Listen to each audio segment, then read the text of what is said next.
दोस्तों, आज हम अपने विचारों की शुरुआत एक ही बहुत ही सुंदर शेर से करेंगे, जो हमें परमात्मा के अस्तित्व को याद दिलाता है और हमें ये एहसास कराता है कि परमात्मा वो खुदा किसके हृदय में वास करता है। उस व्यक्ति का कैसा स्वभाव होना चाहिए जब परमात्मा उसके हृदय में उतर आता है। तो चलिए दोस्तों, हम आपको वो शेर सुनाने जा रहे हैं। तो शेर की लाइनें दोस्तों यूं कहती हैं, किरदार है जिनका गंगा जल और सबकी खिदमत फितरत है, उन लोगों के घर धीरे धीरे खुदा का घर बन जाते हैं, खुदा का घर बन जाते हैं। याद रखना दोस्तों, इनका किरदार, उनका रिस्पॉन्सिबिलिटी, उन्हें जो परमात्मा ने दायित्व दिए हैं उसको वो पवित्रता से और ईमानदारी से कर रहे हैं और सबकी सेवा ही करना अपना धर्म और कर्म बना लिया है। दोस्तों, उन व्यक्तियों के हृदय में परमात्मा वास करता है और जो निष्काम होकर परमात्मा का भजन स्मरण करते हैं और अपना ज्ञान हमेशा सभी को निस्वार्थ प्रेम से बांटते हैं और सभी से निस्वार्थ ज्ञान दोस्तों हमेशा फ्री में ही दिया जाता है, उससे किसी पैसे रुपया नहीं लिए जाते। पैसा रुपया तो दोस्तों जहाँ जो संस्थाएं चलती हैं, जो मानवता के काम करते हैं, मानव सेवा के काम होते हैं दोस्तों, पैसा उसके लिए चाहिए दोस्तों जहाँ अपन मानव सेवा के काम हो रहे हैं। ज्ञान के लिए दोस्तों किसी भी पैसे रुपए की ज़रूरत नहीं है। ज्ञान तो दोस्तों समर्पण से हमारे अंदर आता है। जब हम किसी मुर्शिद, किसी गुरु के सामने समर्पण कर देते हैं तब हमें ज्ञान आता है। पैसे रुपये से ज्ञान नहीं आता। पैसे रुपये तो जो समाज की सेवा करनी है, कुछ लोगों के लिए आर्थिक स्थिति मदद करनी है, आर्थिक सहायता करनी है, उसमें पैसे रुपये बहुत मदद करते हैं। लेकिन ज्ञान का विषय दोस्तों अलग है। ज्ञान हमेशा समर्पण भाव से ही आता है। और जो व्यक्ति दोस्तों, एक बात याद रखना, जो व्यक्ति सच्चाई के मार्ग पर चलता है, ऑनेस्टी कभी नहीं छोड़ता, ईमानदारी से अपना काम करता है दोस्तों, वो किसी भी फील्ड में हो उसको सफलता ज़रूर मिलती है और वो दोस्तों अपना जीवन यहाँ भी अच्छे से निकालता है और उस परमात्मा के यहाँ भी वो सुखी सुखी जाता है। और जो लोग अपने कर्मों को, अपने दायित्वों को, अपनी रिस्पॉन्सिबिलिटी को ईमानदारी से नहीं निभाते, बेईमानी करते हैं दोस्तों, आप देख रहे होंगे मनुष्य की ज़रूरत दोस्तों 5,000 में भी पूरी हो सकती हैं और एक एक मनुष्य की 5 लाख में भी पूर्ति नहीं हो पाती। तो शायर ने क्या खूब कहा है कि ज़रूरतें तो फ़कीरों की भी पूरी हो जाती हैं, ज़रूरतें तो फ़कीरों की भी पूरी हो जाती हैं, इच्छाएं तो बादशाहों की भी पूरी नहीं होती। जो हमारी मुख्यतः ज़रूरतें हैं जैसे रोटी, कपड़ा, मकान, वो तो फ़कीरों की भी दोस्तों पूरी हो जाती हैं। इच्छाएं तो दोस्तों शहंशाह, राजा भी बन जाओगे आप, इस जहाँ की सारी दौलत होगी तभी भी आपकी इच्छाएं पूरी नहीं होंगी। इसका उदाहरण मैं आपको देता हूँ सिकंदर के जीवन से। सिकंदर ने पूरी दुनिया पर राज्य किया दोस्तों, सबको जीत लिया, लेकिन फिर भी वो सुखी सुखी नहीं मरा। सुख के लिए तो दोस्तों हमारे अंतर में परमात्मा की याद हो, उसकी भक्ति हो, उसके अस्तित्व को हम जानते हों, समझते हों, उसी से हम सुखी हो जाते हैं।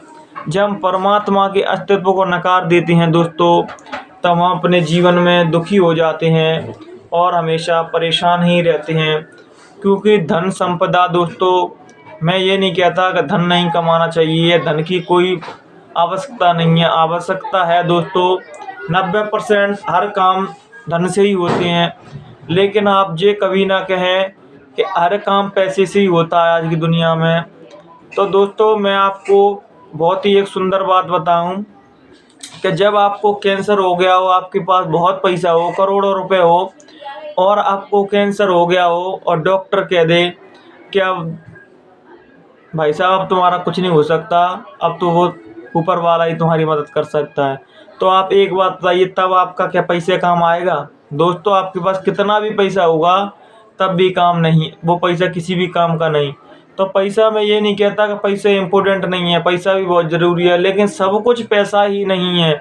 जो व्यक्ति दोस्तों सब कुछ पैसे को मान के चलते हैं, वो हमेशा याद रखना, अंतिम जो उनका अंतिम समय आता है या जब उनका बुढ़ापा आता है दोस्तों, तो उनके पास पैसा तो बहुत सारा होता है, बहुत सारा पैसा होता है बैंकों में, लेकिन उनके साथ कोई नहीं होता। क्योंकि ज़िंदगी भर आप जिस चीज़ से मोह लगा रखोगे, जिस चीज़ से ज़िंदगी भर जुड़े रहोगे, अंतिम टाइम में भी आपके पास वही चीज़ रहेगी और कुछ नहीं रहेगी। इसलिए तो मैं कहता हूँ दोस्तों, परमात्मा का भजन, उसकी भक्ति अगर आप करोगे तो अंतिम समय में भी वही याद आएंगे और तुम्हारा जीव का कल्याण होगा। लेकिन हम लोग तो जिंदगी भर संसार के पीछे दौड़ते रहते हैं और मरते टाइम पे फिर परमात्मा को याद करो तो दोस्तों नहीं उसका स्मरण आ सकता, नहीं उसका याद आ सकता। आप लोगों ने बहुत से लोग देखे होंगे जो मर रहे होते हैं, जो उनके आसपास लोग रहते हैं दोस्तों, वो उनको ज़बरदस्ती बुलवाते हैं कि राम का नाम लो, कृष्ण का नाम लो, अल्लाह का नाम लो, उस खुदा का नाम लो। तो दोस्तों अंतिम टाइम में तुम वो नाम नहीं ले सकते, तो मैंने उस नाम को ज़िंदगी भर धीरे धीरे साधना पड़ेगा। तभी तो कबीर साहब ने कहा है कि धीरे धीरे रे मना, धीरे सब कुछ होए, और माल इसी चैसो घड़ा ऋतु आवे तब होए। तो दोस्तों जब धीरे धीरे हम उसमें मगन होने लगते हैं, जो हमें भौतिकता जो चरम आंखें देख रही हैं दोस्तों, ये जीवन का सत्य नहीं है।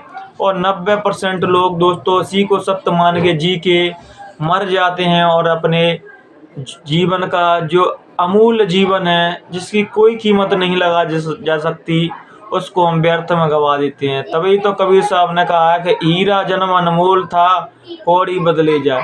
हीरा जैसा जन्म था, कबीर साहब कहते थे, उसके कौड़ियों के दाम में आपने बेच दिया। जिससे आप अपनी मुक्ति कर सकते हैं, उस मालिक को पा सकते हैं जिसे तरसने से देवी देवता सब लोग तरसते हैं, उसे उसके दर्शन करने को, उस प्रभु के, उस मालिक के, उस अनामी मालिक के।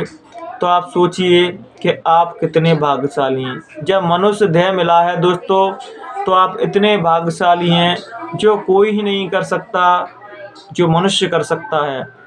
तो एक बार मैं दोस्तों शंकर जी और पार्वती का उदाहरण दूं, तो शंकर जी दोस्तों एक बार पार्वती जी को समझा रहे थे कि हे देवी, मनुष्य शरीर इतना अमूल है, इसकी कीमत कोई नहीं लगा सकता। जिस ब्रह्म से, उस मालिक से मिलने के लिए सारे देवी देवता, यहाँ तक कि ब्रह्मा विष्णु महादेव भी तरसते हैं, उससे केवल मनुष्य ही मिल सकता है और कोई नहीं मिल सकता, और किसी के पास अधिकार नहीं है।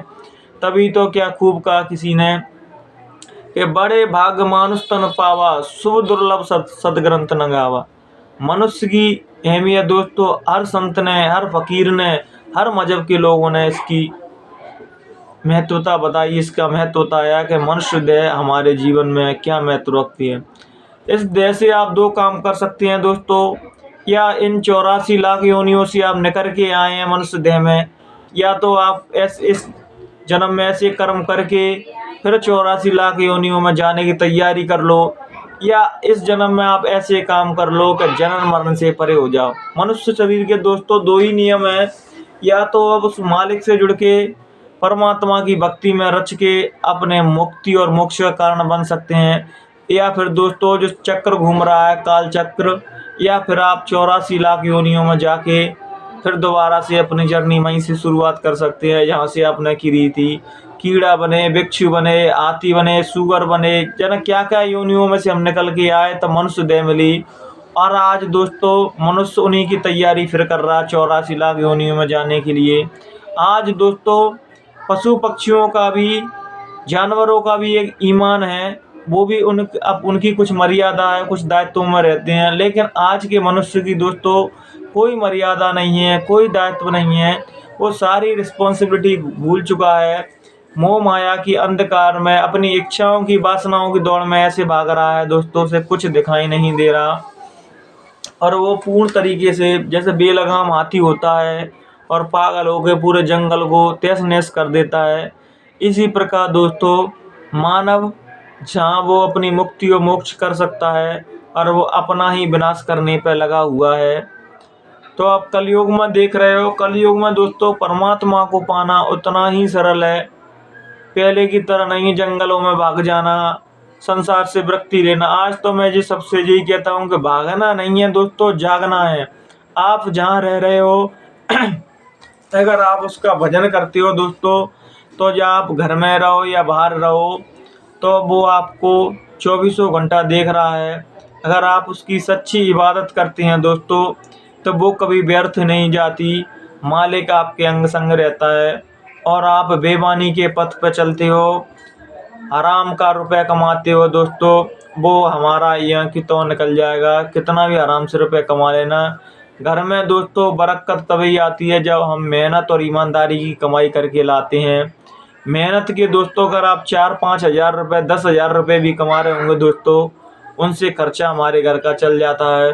बेईमानी से दोस्तों आप करोड़ों रुपए कमा लेना, आपको कभी सुख और शांति नहीं मिलेगी। आपको लगेगा कि हम सुखी हैं, लेकिन कहीं ना कहीं हमारे बच्चे ऐसे निकल जाएंगे, असंस्कारी निकल जाएंगे, या गलत सोबतों में पड़ के अपने जीवन का नाश कर लेंगे, या घर में कोई ना कोई कलेश बने रहेंगे दोस्तों।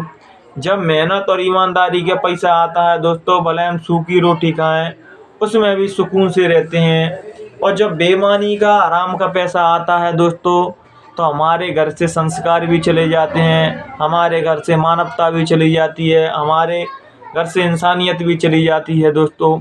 अगर आप ऐसा पैसा कमाना चाहते हैं तो आप जीवन में भले कमाइए दोस्तों, लेकिन इससे आपको सुख शांति कभी नहीं मिलेगी।